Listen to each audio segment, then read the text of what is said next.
Hola, hoy damos por realizar nuestra tercera sesión.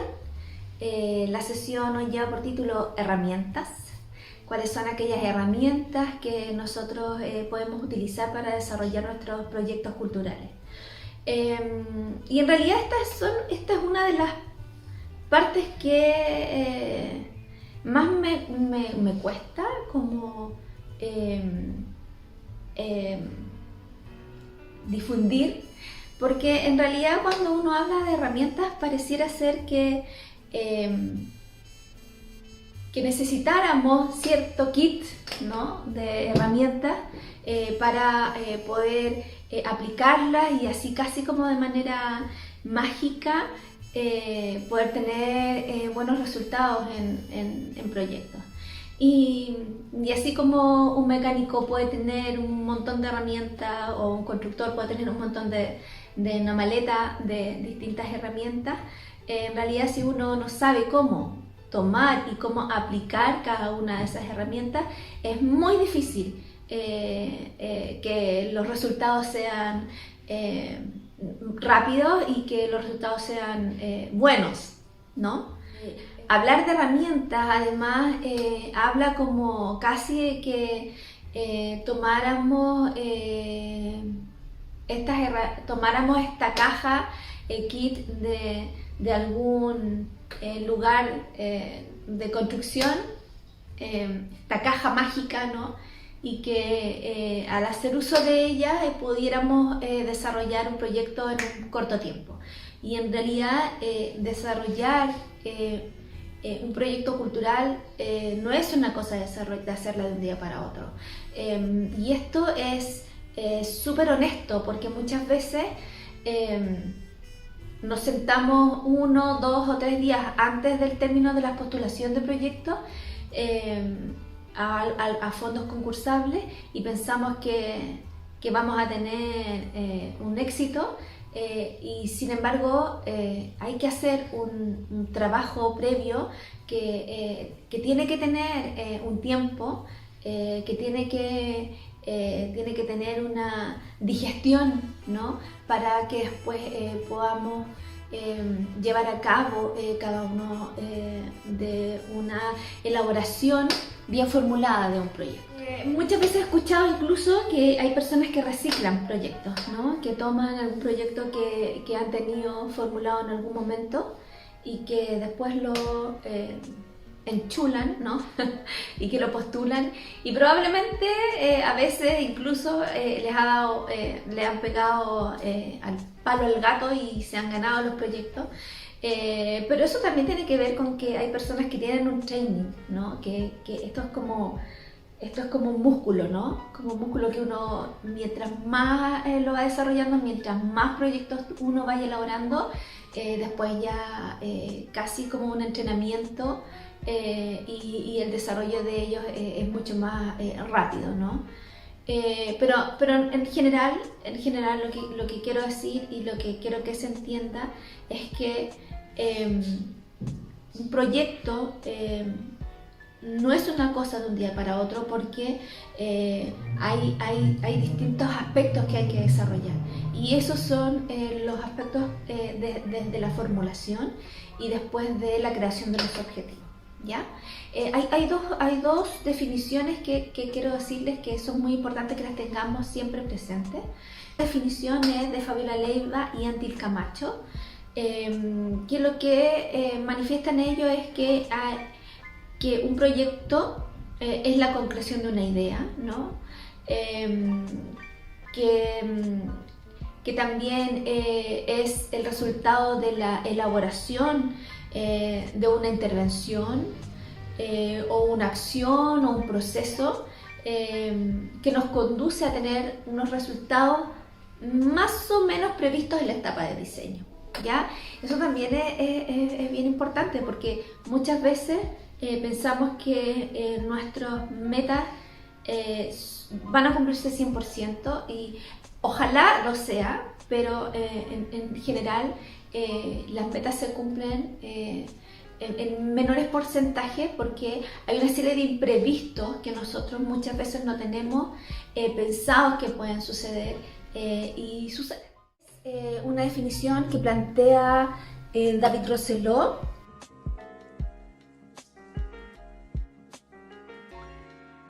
que es que un proyecto cultural es una secuencia ordenada de decisiones sobre tareas, sobre recursos y que están encaminadas a lograr unos objetivos bajo determinadas condiciones. Muchas veces nuestros proyectos surgen de insatisfacciones que son personales. Les voy a poner un ejemplo. Don Carlos, que pinta al óleo, él es un gran pintor, que es de Cañete, de la región del Biobío, y que pinta hace muchos años, pero que lamenta que su obra no sea valorada, que probablemente, en su opinión, sea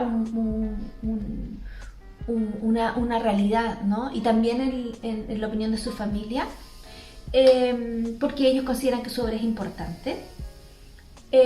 Pero se resigna porque en realidad siente que en Chile no se valora la cultura. Y entonces, claro, ahí hay una insatisfacción personal y que muchas veces esa insatisfacción personal se traduce en un proyecto que se postula, pero lamentablemente no logran tener un éxito en los resultados porque habla de una satisfacción personal, ¿no? Y no habla de una visión territorial en torno a la problemática que tal vez le sucede a él y que tal vez le sucede a muchos otros, ¿no?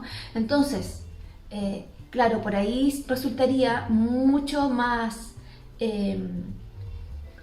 con mucha mayor satisfacción un proyecto en donde él identificara qué otros artistas, ¿no?, de su zona, de su territorio, también padecen este mismo problema, esta misma insatisfacción, y cómo de alguna manera, de manera colectiva, pueden desarrollar un proyecto para mejorar la difusión, mejorar el consumo cultural, la producción cultural y la educación hacia valorar un patrimonio que es local, ¿no? Ahí cambia rotundamente el panorama y lo más probable es que ese proyecto sí sea un proyecto valorado para desarrollarlo y con la entrega de recursos. O bien muchas veces parecemos que no estamos satisfechos con algunos aspectos de la gestión cultural, como no sé, queremos quizá publicar un libro porque hay poca publicación en mi comuna, o bien queremos que nos financien la gira de una compañía de teatro, o bien queremos tener más insumos para nuestra biblioteca, o a veces queremos tener un escenario para nuestra plaza. Y cada una de estas insatisfacciones, ¿no?, son un problema, pero no son el problema central, ¿ya? Entonces, muchas veces cuando recurrimos a la formulación de estos problemas, no nos enfocamos hacia cuál es el problema central que hay debido a la carencia de todos estos insumos. Entonces, claro, siempre hay algo que queremos lograr a partir de alguna insatisfacción, y para ello solamente nos basta observar con una perspectiva un poco más amplia, ¿ya? La insatisfacción nunca viene sola. La insatisfacción no es huérfana, existe en un contexto que también afecta a otros y que a otros que existen están en una realidad determinada y en un territorio determinado. Ya vista la insatisfacción que tenemos, lo que tenemos que enfocarnos es ahora en el territorio, ¿ya? En el territorio está nuestra realidad, en el territorio está aquello que nos permite reconocer nuestra identidad, la identidad de los otros, lo que nos determina también localizar estratégicamente nuestra insatisfacción y lo que también permite diagnosticar dicha situación de insatisfacción y ver cómo podemos generar el cambio. Ahora, ¿dónde y cómo debemos observar para revisar este territorio, ¿no? Bueno, y aquí hay algunas, podríamos decir que esta es la primera herramienta que podríamos aprender a utilizar para poder desarrollar una formulación de nuestro proyecto. Primero es que debemos identificar cuáles son esas dinámicas territoriales que se desarrollan en nuestro territorio. ¿Qué quiere decir eso? Que tenemos que identificar cuáles son las variables demográficas, cuánta gente hay en este territorio, qué edad tienen, cuál es la realidad económica, o sea, cuáles son sus ingresos promedios, ¿no? Cuál es la producción que realiza ese territorio, cuáles son los grados de asociatividad que existen, cuántas organizaciones hay, cómo son esas organizaciones, cuáles son las prácticas culturales que se reconocen, cómo es la situación del quehacer artístico de ese territorio, cuáles son los grados de interculturalidad que hay, cuáles son las prácticas permitidas y las que no están permitidas, y cuáles son los discursos políticos hegemónicos que existen y cuáles son también los debates políticos territoriales en los que están participando, ¿no? Los actores de nuestro territorio. Segundo, identificar las características sectoriales del territorio. Esto se liga al interés particular del descontento y de las áreas que circundan este descontento. Es decir, si mi descontento se liga con el poco conocimiento del trabajo con cerámica en la comuna de los Andes por parte de las nuevas generaciones, debo entonces conocer cuáles son las características de la creación, de la producción, de la comercialización, de la circulación, de la difusión y de la educación, ¿no? Respecto a la cerámica, ¿no? Respecto a lo que es la artesanía, tanto en la comuna como también en la provincia e incluso en la región.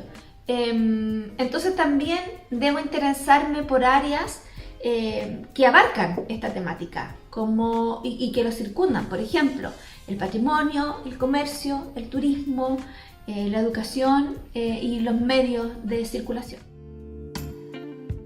Es mapear a los actores. Esto es muy relevante porque tenemos que entender que nosotros no estamos solos en ese territorio, que hay otros que son tremendamente importantes y que son aquellos con los cuales yo me puedo formar alianza para lograr generar un equipo de trabajo en mi proyecto cultural. Hay una frase que es muy importante, que se ha puesto muy en boga durante los últimos años, y es que nada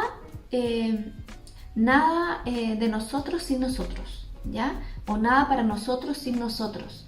¿Y eso qué quiere decir? Que nosotros tenemos que ser capaces de mapear cuáles son estos actores, con los cuales nosotros también podemos generar asociatividad, porque ellos son los que conocen mayormente sus necesidades, ¿ya?